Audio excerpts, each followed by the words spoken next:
Sir Mahadayi ಯೋಜನೆ ಬಗ್ಗೆ ಮಹದಾಯಿ ಯೋಜನೆ ಅಸೆಂಬ್ಲಿನಲ್ಲಿ ಉತ್ತರ ಕೊಡ್ತೀನಿ, ಅದನ್ನು ಬರೀರಿ ದಯಮಾಡಿ. ಅಸೆಂಬ್ಲಿನಲ್ಲಿ ಇವರು ಉತ್ತರ ಕೊಡ್ತಾರೆ, ಮಹದಾಯಿ ಬಗ್ಗೆ, ಅಪ್ಪರ್ ಕೃಷ್ಣ ಬಗ್ಗೆ ಎಲ್ಲ ಉತ್ತರ ಕೊಡ್ತಾರೆ, ಅದ್ರ ಬಗ್ಗೆ ಬರೀರಿ. ಸರ್, ರಾಮನಾಥ ಶಾಸಕರು ಇಕ್ಬಾಲ್ ಅನ್ಸಾರಿ ಅವರು ಜನವರಿ 6ಕ್ಕೆ ಡಿ.ಕೆ. ಶಿವಕುಮಾರ್ ಸಿಎಂ ಆಗಿ ಪ್ರಮಾಣ ವಚನ ಸ್ವೀಕರಿಸಿದ್ದಾರೆ ಅಂತ ಹೇಳಿದ್ದಾರೆ. ಡಿ.ಕೆ. ಶಿವಕುಮಾರ್ ಜನವರಿ 6ಕ್ಕೆ ಸಿಎಂ ಆಗಿ ಅಧಿಕಾರ ಸ್ವೀಕಾರ ಮಾಡ್ತಾರೆ ಅಂತ ಹೇಳಿದ್ದಾರೆ ಸರ್. ಸರ್ ಮಹದಾಯಿ ಯೋಜನೆ ಬಗ್ಗೆ ಮಹದಾಯಿ ಯೋಜನೆ ಅಸೆಂಬ್ಲಿನಲ್ಲಿ ಉತ್ತರ ಕೊಡ್ತೀನಿ, ಅದನ್ನು ಬರೀರಿ ದಯಮಾಡಿ.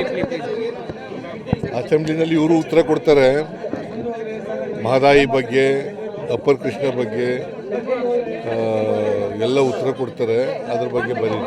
ಸರ್, ರಾಮನಾಥ ಶಾಸಕರು ಇಕ್ಬಾಲ್ ಅನ್ಸಾರಿ ಅವರು ಜನವರಿ 6ಕ್ಕೆ ಡಿ.ಕೆ. ಶಿವಕುಮಾರ್ ಸಿಎಂ ಆಗಿ ಪ್ರಮಾಣ ವಚನ ಸ್ವೀಕರಿಸಿದ್ದಾರೆ ಅಂತ ಹೇಳಿದ್ದಾರೆ.